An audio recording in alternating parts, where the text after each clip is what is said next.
Lot here. Monash is, oh, I guess if you had to say, cylinder wake was discovered, or again, not discovered, surely people knew about this, but first studied scientifically by Baynard, probably in the early 1900s in Paris, and then of course Rayleigh, but he doesn't have anything to do with this convection.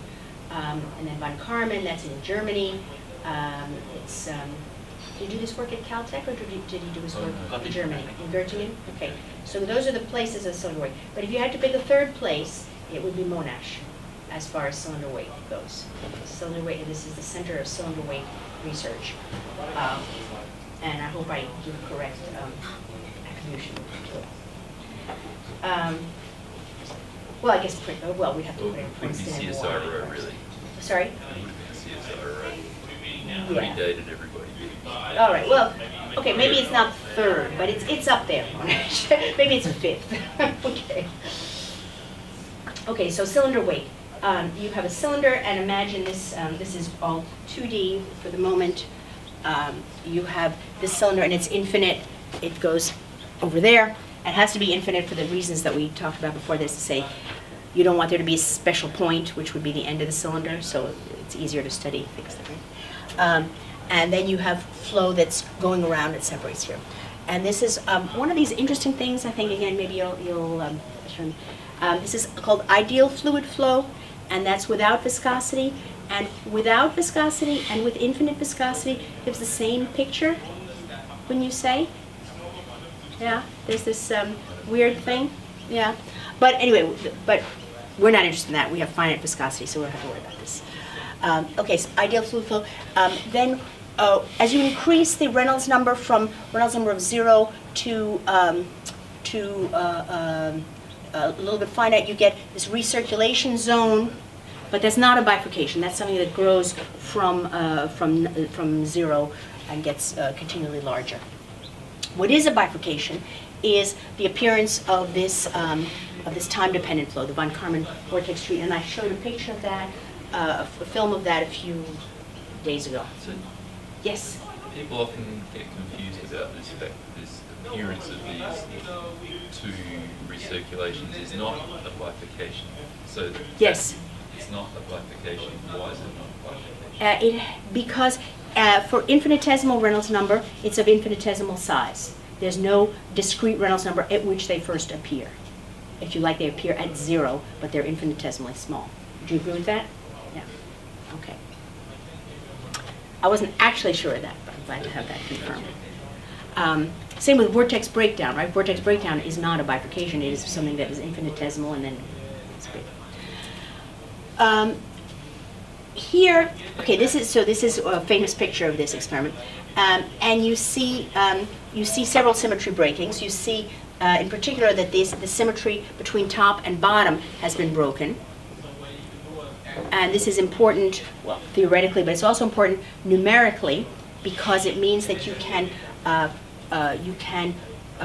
postpone this by forcing it to be symmetric about the top and bottom. Then this will never appear. Actually, I remember the distinction there. There's no unstable solution. There's no unstable solution, right? That's what you get. That's the solution, the unique solution. Yes, right. There's not Right. two possible solutions. Bifurcations involve the creation of new solutions, and this is not. Okay. Or the existence of unstable solutions. Okay, so this is a famous picture, and so the symmetry of the top bottom has symmetry. Also, the time translation symmetry has been broken. You now have periodicity. We talked about that again in connection with the standing and traveling waves of defining something to be time translation symmetry. Now, this picture is also a classic picture. This is basically von Karman vortex street. You can see it has those properties above a mountain. But what makes this particular, of course, it's very nice to have this picture from nature, and this is clouds, so this is very cute and very pretty. But an important point here is that there's not a mountain poking through the clouds. This mountain is much shorter than where these clouds are. So what is happening here, again, maybe you'll correct me if I'm wrong, what's happening here is an application of the famous Taylor-Proudman theory. the Taylor-Proudman theorem says, I mean, I'm not going to go into it, but there's a bunch of criteria that show that if you have rapid rotation, the fluid behaves two-dimensionally. Two-dimensionally meaning only horizontal dependence, no dependence in the z direction. And that leads to this strange kind of thing they probably showed in science museums and all, that if you put an obstacle low down, and it's low, but it says the upper part of the fluid feels as though it has an obstacle too. If the fluid below is going around the obstacle, so too does the fluid above. It's as if that obstacle were continued up by this result of extremely rapid rotation leads to the disappearance of z-dimensional, of variation along the rotation axis. People have probably heard, if you do fluids, of Taylor-Proudman theorem. Yes, but this, I believe, if I remember correctly, is an illustration of it. You wouldn't think of it as that, but there's a mountain, but the mountain is way below those clouds. And yet it's making, because the Earth rotates rapidly, I mean, it doesn't feel like it, but apparently they tell us it's rapid, right? It's as if you had this infinite cylinder below, even though it's just a mountain. I think that's true of that picture. So Yes. would the clouds be a rotating cylinder or a stationary cylinder? Okay, I view it as a stationary cylinder. It's not after all, there isn't rotation around the axis of the cylinder. There's rotation. But sometimes I get confused because, of course, Coriolis force, which is what's responsible for everything all the effects that we see, Coriolis force has no center. Only centrifugal force has a center. Coriolis force, again, that's weird. I'll say no. I'll say no. I think that is not true. I think it's a stationary cylinder. Everything is being done in the framework of in this rotating frame, and hence the cylinder is stationary. It's just you have this Coriolis force, which is responsible for two-dimensionalizing the flow. Yes. Taylor-Proudman problem is valid only for shallow water, right? I mean, shallow fluid, right? Well, Assumption valid okay, in I this should say, case? you sound as though you know what you're talking about. In that case, this must be shallow. No. I don't know. I think I've done a core dump. I've told you everything I know. You can't extend off to infinity. The atmosphere doesn't enjoy. Yeah. For a start. Okay, and so continuing more about the von Karman vortex tree, this is a famous curve of the frequency. This F is frequency here, non-dimensionalized as a function of Reynolds number. And this is the, so the frequency appears, the bifurcation, the Hopf bifurcation takes place at Reynolds number 46 at some frequency, and it changes as you increase the Reynolds number. And then there are these interesting points here.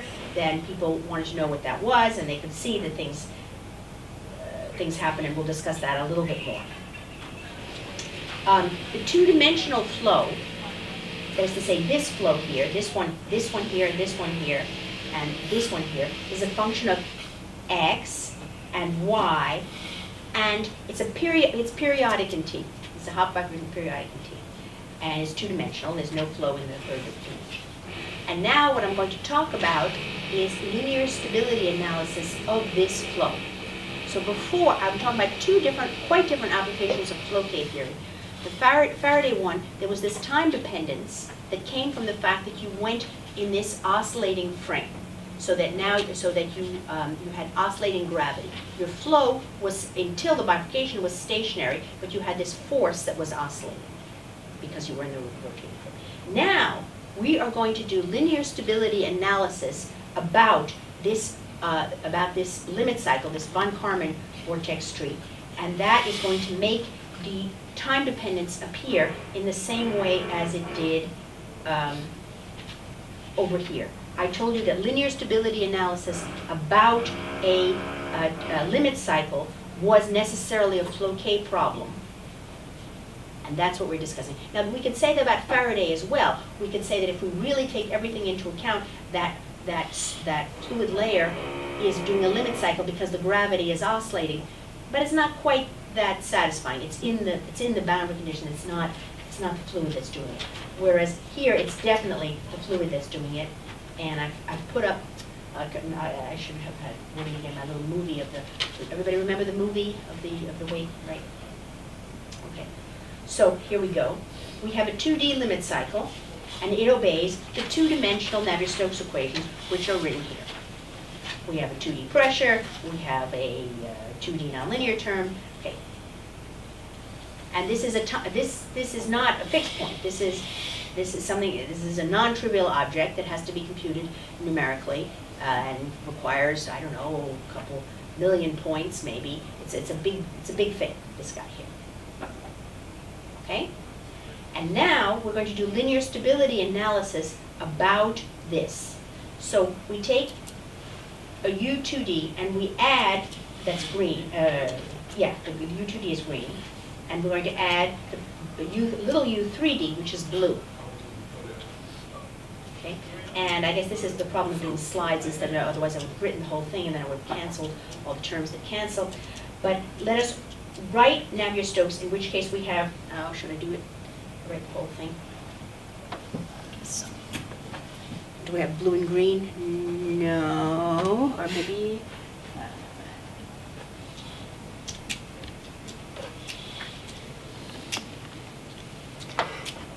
well, there's blue and pink. Do that. Let's see how it goes. Oh no, blue is the perturbation. I see. Okay, so I guess I'll do black for the two. Black and blue, right?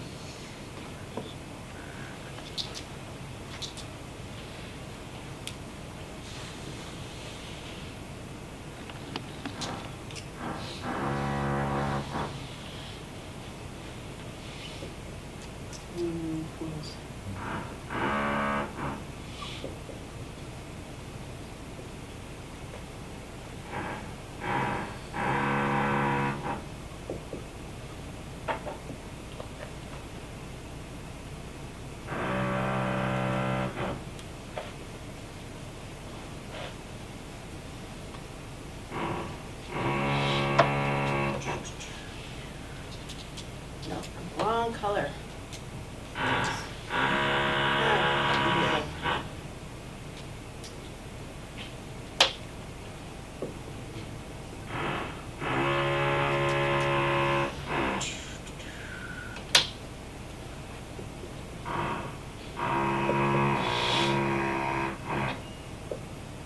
Right, so far so good, right? So you changed your signs from minus to plus. Did I? Yes, I did. Thank you.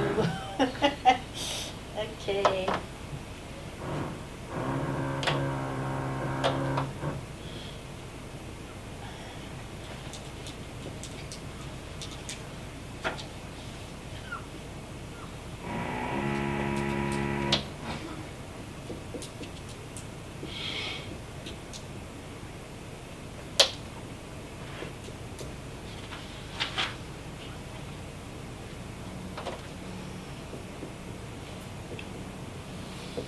There.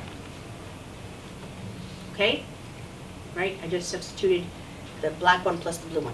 Okay, so what do we do now is we're going to cancel. I'll use my other color. Here. We know that this is not 0, but it's equal to this plus this plus this. Right? So we take them out. And we pretty much keep everything that's left except this term, and eliminating it is not that it's 0, but that's what linear stability analysis is. It's taking out the quadratic terms. Okay? That is to say, we're studying the behavior of infinitesimal perturbations, and that's why linear stability analysis is true when you're talking about a stable situation, and ceases to be true with time when you're talking about an unstable situation, because eventually, if you have growth, then your little guy is no longer little. But it is if you're talking about stability, because your little guy only gets littler. Okay, so this equation, I believe, is this one, what's left here. And this is what we were talking about before with constant coefficient equations. That is to say, I want you to apply this principle without hesitation. Okay, this one here about the constant coefficients. We have two principles. One is the constant coefficients and one is the periodic coefficients. And we're going to apply both of them in the following way.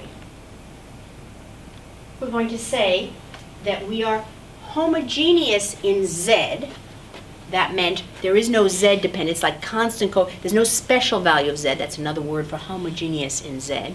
There's no special value of Z. Hence, solutions are necessarily exponential or trigonometric in Z. We're going to seek those that are we're going to impose this form because we're seeking things that don't grow out to some infinite value, or we want them to remain in bounded in Z, and we're going to impose a wave number saying that not that that's the true wave number, but we are studying the behavior of perturbations with that wave number in Z.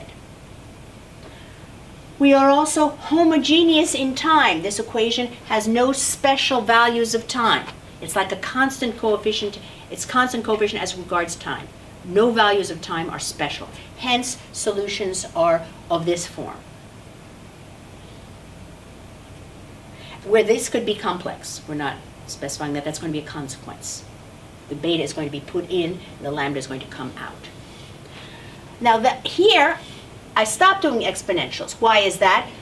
X, Y, and T, it's not, they are our special values in all. Oh, I'm sorry. Somebody was shaking their head, and perhaps now they were shaking their head because there are special values of T. Was that someone? Yeah. Okay. I said something wrong. Forget that. I'll assume that whoever was shaking their heads was shaking them wisely because they saw that I was wrong. Okay. Forget what I said about the T. There's certainly no special value of Z. Yes.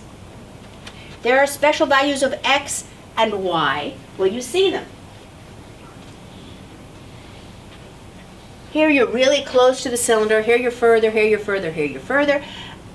And you can see here you have a little white patch and here you don't. Here you have a white patch and here you don't. Definitely different values of X. Definitely different values of Y. It used to be Y reflection. There wasn't Y translation symmetry, but there was Y reflection, but there isn't anymore. And what I was saying before about no special values of time was wrong. There are special values of time because this is periodic in time. You can look like this, or a little tiny while later it looks like that, or like that, or like that. The different values of t have different UTD, U2D. This thing here is dependence on time through this, which is a function of this. And I'm writing it this way to show that this is a periodic function of time. U has a function. Okay, and therefore, different values of t are different, just as different values of x are different, different values of y are different. But they're not totally different. It's just the change that we saw in going from constant coefficient to flow k. They're not, it is, what we get to have is flow k form in time, meaning a function of time with that same period times an exponential.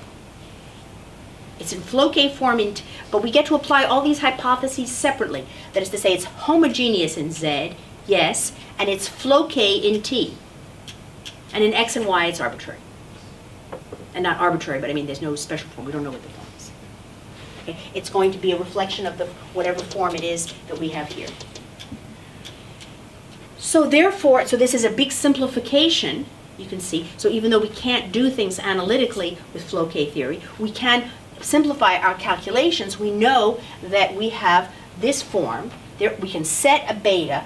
The lambda will come out as a consequence. And we know that this, we know all the properties of what we're looking for. Okay. And what we want to do is calculate whether there is, excuse me, for a given beta, there will be a number of eigenvalues here, or flow k multipliers or whatever. There will be many of them, and we will be interested in the largest one because if anything is unstable, then the whole system is stable. And then we'll do that for every beta, and if any beta is unstable, then we'll have instable.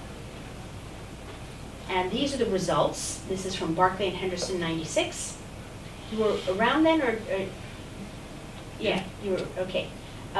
So this is mu, the flow k exponent. And remember, we're interested in whether the exponent is greater than 1 or less than 1 in absolute value. And here, just greater than 1 is always what it is. And beta, remember we said, was the imposed wave number. And we see here that, okay, this 0 doesn't matter. With the 0, okay, there's a 1 here, but that corresponds to the fact that, do you remember what, we talked about this a whole lot in the last class. We said an eigenvalue of 0 means I don't care. Remember we talked about marginal? And here, so to an exponent of 1 means I don't care. And what that means is a temporal or spatial phase. It means you could move whatever perturbation it is down in Z, or you could move it in time, to one that takes place a little later, and it's not that the system would say, oh, I'm at the wrong time, I better come back, or, oh, I'm in the wrong time, I think I'm going to get even wronger. It would just keep going from wherever you put it, because it doesn't care. And that's what that 1 is over here. So that's not a source of instability. And now you see that for different Reynolds numbers, you see that there eventually comes to be a beta, which is non-zero here, a beta for which the Floquet multiplier is positive, and that takes place at 188.5. And, okay, and because the mu is 1 and not -1, say, this is a steady bifurcation.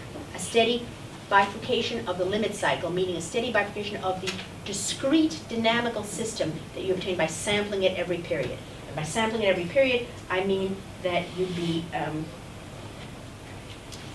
there's this, and then t later, you'd look at it again, t later, you'd look at it again, and that system undergoes a steady bifurcation, a pitchfork bifurcation in the z direction. And it's a circle pitchfork. Again, we learned about that last time, meaning there's a whole circle's worth. It doesn't, okay, here's that cylinder here, and we put in something which is trigonometric in z, and the point is that it can have any phase in z. It can have its maximum here, or here, or here, or here. So there's a whole 2 pi's worth of solutions. It's a circle pitchfork, which is one of the things we discussed last class. And yeah, here's Monash, right here. Well, they were at CSIRO. Sorry? They were at CSIRO. Okay, I'm sorry, I didn't. They weren't actually at Monash.